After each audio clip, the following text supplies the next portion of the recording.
ತಿಂಗಳು ಮೃತಪಟ್ಟ ಬೀದರ್ ಜಿಲ್ಲೆಯ ಬಸವ ಕಲ್ಯಾಣ ನಗರದ ಸಾಮಾಜಿಕ ಕಾರ್ಯಕರ್ತ ಮಹೇಶ್ ಸೊಂಟನೂರೆ ಸಾವಿನ ಸುತ್ತ ಅನುಮಾನದ ಹುತ್ತ ಗೋವಾದ ಲಾಡ್ಜ್ ಒಂದರಲ್ಲಿ ಕಳೆದ ತಿಂಗಳು ನೇಣು ಬಿಗಿದ ಸ್ಥಿತಿಯಲ್ಲಿ ಮಹೇಶ್ ಅವರ ಶವ ಪತ್ತೆಯಾಗಿತ್ತು. ಇದು ಕೊಲೆಯೋ ಅಥವಾ ಪ್ರಚೋದನಕಾರಿ ಆತ್ಮಹತ್ಯೆಯೋ ತಿಳಿಯುತ್ತಿಲ್ಲ ಎಂದು ಕುಟುಂಬಸ್ಥರು ಮಾಧ್ಯಮದ ಮುಂದೆ ಅನುಮಾನ ವ್ಯಕ್ತಪಡಿಸಿದ್ದಾರೆ. ಸೂಕ್ತ ತನಿಖೆ ನಡೆಸಲು ಸ್ಥಳೀಯ ಪೊಲೀಸರು ಹಿಂದೇಟು ಹಾಕುತ್ತಿದ್ದು, ಸೂಕ್ತ ತನಿಖೆ ನಡೆಸಿ ತಪ್ಪಿತಸ್ಥರ ವಿರುದ್ಧ ಕಠಿಣ ಕ್ರಮ ಕೈಗೊಳ್ಳಬೇಕು ಎಂದು ಮಹೇಶ್ ಸೊಂಟನೂರೆ ಕುಟುಂಬಸ್ಥರು ಒತ್ತಾಯಿಸಿದ್ದಾರೆ. ಸಂಶಯ ಇದೆ ಅಂತ ಕಂಪ್ಲೇಂಟ್ ಕೊಟ್ಟಿದ್ದೀವಿ. ಆದರೆ 2-3 ದಿವಸದಿಂದ ಆ ಹುಡುಗಿ ಈ ಊರಲ್ಲೇ ಬಂದು ನಾರ್ಮಲ್ ರೀತಿಯಲ್ಲಿ ಜೀವನ ನಡೆಸ್ತಾ ಇದ್ದಾಳೆ.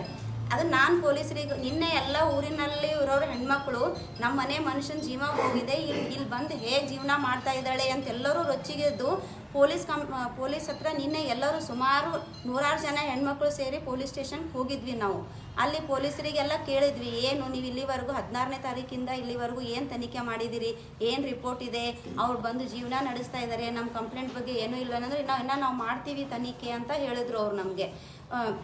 ಬೇರೆ ಏನಾದರೂ ಏನು ಮಾಡಿದರೆ ಇಲ್ಲಿವರೆಗೂ ತನಿಖೆ ಏನಾರೇ ಎವಿಡೆನ್ಸ್ ಕೊಡಿ ಅಂತಂದರೆ ಏನೂ ಇಲ್ಲ, ಬರೀ ತೋರಿಸ್ತೀವಿ ಅಂತ ಅಷ್ಟೇ ಹೇಳಿದರು ಅವರು. ಮತ್ತು ಅವ್ರು ನಮ್ಗೆ ಏನಂದ್ರು ಎಲ್ಲರೂ ಎಷ್ಟು ಜನ ಯಾಕೆ ಬಂದಿದ್ದೀರಿ, ಈ ಥರ ಬರಬೇಡಿ ಅವೆಲ್ಲ ಹೇಳಿ ಸಮಜಾಯಿಸಿ ಕಳಿಸಿದರು. ಮತ್ತು CPI ಸಾಹೇಬರು ಬಂದು ಎಲ್ಲ ನಮಗೆ ಹೇಳಿ ನಮ್ಮಲ್ಲಿರೋ ಏನೇನು ನಿಮಗೆ ಬೇಡಿಕೆಗಳಿವೆ ಹೇಳಿ ನಾನು ನಿಮಗೆಲ್ಲ ಮಾಡಿಕೊಡ್ತೀನಿ ಅಂತ ಅವ್ರು ನಮಗೆ ಆಶ್ವಾಸನೆ ಕೊಟ್ಟಿದ್ದಾರೆ. ಇಲ್ಲಿವರೆಗೂ ಭಾಳಷ್ಟು ಡಿಲೇ ಆಗಿದೆ, ಇದು ತನಿಖೆಯಲ್ಲಿ ಭಾಳಷ್ಟು ಡಿಲೇ ಆಗಿದೆ. ಇನ್ನು ಮುಂದೆ ಆ ಥರ ಡಿಲೇ ಆಗೋದು ಬೇಡ. CPI ಸಾಹೇಬರು ನಮ್ಗೆ ಏನು ಭರವಸೆ ಕೊಟ್ಟಿದ್ದಾರೆ ಅದು ಉಳಿಸ್ಕೊಳ್ಳಿ. ನಮಗೆ ಅವ್ರ ಮೇಲೆ ತುಂಬ ಭರವಸೆ ಇದೆ. ಅವರು ಈ ಪರ್ಸ್ನಲಿ ತೊಗೊಂಡು ಫೇರ್ ಎನ್ಕ್ವೈರಿ ಮಾಡಿ, ನ್ಯೂಟ್ರಲ್ ಆಗಿ ಎನ್ಕ್ವೈರಿ ಮಾಡಿ ಈ ಸಾವಿನ ಬಗ್ಗೆ ಏನೇನಿದೆ ಸಂಶಯ, ಯಾವ ರೀತಿಯಾಗಿ ಸಾವಾಗಿದೆ ಅವರಿಗೆ ಅಂತ ಹೇಳಿ ನಮಗಿದ್ರ ಬಗ್ಗೆ ಎಲ್ಲ ಎವಿಡೆನ್ಸ್ ಕೊಡಿ ಅಂತ ನಾವು ಕಳಕಳಿಯಿಂದ ಬೇಡ್ಕೋತಾ ಇದ್ದೀವಿ. ಕಳೆದ ತಿಂಗಳು ಅಕ್ಟೋಬರ್ 15ರಂದು ಮಹೇಶ್ ಮನೆಯಿಂದ ನಾಪತ್ತೆಯಾಗಿದ್ದ. ಅವರನ್ನು ಹುಡುಕಿಕೊಳ್ಳುವಂತೆ ಅಕ್ಟೋಬರ್ 17ರಂದು ಕುಟುಂಬಸ್ಥರು ಸೇರಿ ಬಸವ ಕಲ್ಯಾಣ ನಗರ ಪೊಲೀಸ್ ಠಾಣೆಗೆ ತೆರಳಿದರೆ ನಮ್ಮ ದೂರು ಸ್ವೀಕರಿಸಿಲ್ಲ. ಮಹೇಶ್ ಹಾಗೂ ಆತನ ಜೊತೆ ತೆರಳಿದ್ದ ಮಹಿಳೆ ಗೋವಾದಲ್ಲಿ ಇರುವುದಾಗಿ ಅಕ್ಟೋಬರ್ 18ರಂದು ಪೊಲೀಸರಿಗೆ ಮಾಹಿತಿ ಸಿಕ್ಕಿದರೂ ಸಹ ಅವರನ್ನು ಸುರಕ್ಷಿತವಾಗಿ ಕರೆತರುವ ಕೆಲಸ ಪೊಲೀಸರು ಮಾಡಿಲ್ಲ. ಇದೀಗ ಮಹೇಶ್ ಮೃತಪಟ್ಟು 20 ದಿನಗಳು ಕಳೆದರೂ ಪೊಲೀಸರು ಈ ಪ್ರಕರಣಕ್ಕೆ ಸಂಬಂಧಿಸಿದಂತೆ ಯಾವುದೇ ರೀತಿಯ ತನಿಖೆ ಕೈಗೊಳ್ಳದೆ ಇರುವುದು ಪೊಲೀಸರು ಒನ್ ಸೈಡ್ ನೀತಿ ಅನುಸರಿಸುತ್ತಿದ್ದಾರೆ ಎಂದು ಅನುಮಾನ ಬರುತ್ತಿದೆ ಎಂದು ತಿಳಿಸಿದರು. ತಪ್ಪಿದ್ದಾನೆ. ಇದ್ರ ಮಧ್ಯದಲ್ಲಿ ಅವ್ರು ಏನು ಎನ್ಕ್ವೈರಿ ಮಾಡಿದ್ದಾರೆ ನಾವೆಲ್ಲ ಹೇಳಿದ್ದೀವಿ. ಅವರಿಗೆಲ್ಲ ಗೊತ್ತಿತ್ತು ಯಾವ ಪರಿವಾರದವ್ರ ಮೇಲೆ ಡೌಟ್ ಇದೆ ಅಂತ, ಅವರೇ ಎಲ್ಲ ಹೇಳಿದ್ದಾರೆ ನಮಗೆ. ಅದ್ರ ಮೇಲೆ ಏನು ಎನ್ಕ್ವೈರಿ ಮಾಡಿದ್ದಾರೆ ಅದ್ರ ಬೇಕಾಗಿದೆ ನಮಗೆ, ಅದು ಮಾಡಿಲ್ಲ ಅವರು.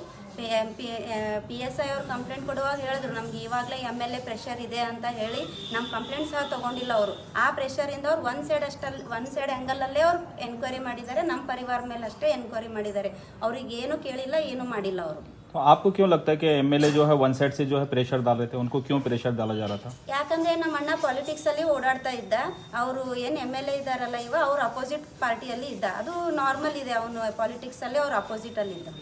तो आपको लगता है कि लड़की की तरफ से जो है MLA जो है पुलिस को प्रेशर डालकर जो है आपका केस नहीं लिया? हाँ सही है.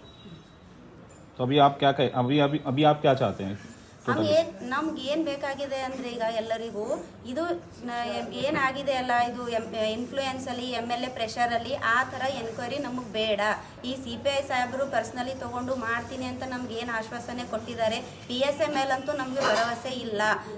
ಅವ್ರ ಜಾಗದಲ್ಲಿ ದಕ್ಷ PSI ಬೇಕಿದ್ರೆ ಮತ್ತೆ ಅವ್ರಿಗೆ ಅಪಾಯಿಂಟ್ ಮಾಡಿ ಅವರಿಂದ ಎನ್ಕ್ವೈರಿ ಮಾಡಿಸ್ರಿ. CPI ಸಾಹೇಬ್ರ ಮೇಲೆ ಭರವಸೆ ಮಾಡಿ ನಾವು ನಿನ್ನೆ ರಾತ್ರಿ ಪೊಲೀಸ್ ಸ್ಟೇಷನಿಂದ ಭಾಳ ವಿಶ್ವಾಸ ಮಾಡಿ ವಾಪಸ್ ಬಂದಿದ್ದೀವಿ. ಅವ್ರು ಇದೇ ವಿಶ್ವಾಸ ಇಟ್ಕೊಂಡು ಇದು ಏನು ನ್ಯೂಟ್ರಲ್ ಆಗಿ ಎನ್ಕ್ವೈರಿ ಮಾಡಿ ಇದರಲ್ಲಿ ಅವ್ರ ಪರಿವಾರದ ಮೇಲೆ ಏನದ ಸತ್ಯ, ಸಾವು ಹೇಗಾಯಿತು, 5 ದಿನ ಅವ್ರ ಇಬ್ಬರ ನಡುವಲ್ಲಿ ಏನಾಯಿತು, ಅವನು ಸಾವು ಮಾಡ್ಕೋಬೇಕಂದ್ರೂ ಅವ್ನಿಗೆ ಏನು ಪ್ರೆಷರ್ ಇತ್ತು, ಇದೆಲ್ಲ ಅವರು ಎನ್ಕ್ವೈರಿ ಮಾಡಿ ಹೊರಗೆ ತಂದು ಈ ಸಾವಿಗೆ ನ್ಯಾಯ ಸಿಗಬೇಕು. ಇಷ್ಟೇ ಕೇಳ್ತಾ ಇದ್ದೀನಿ ನಾನು.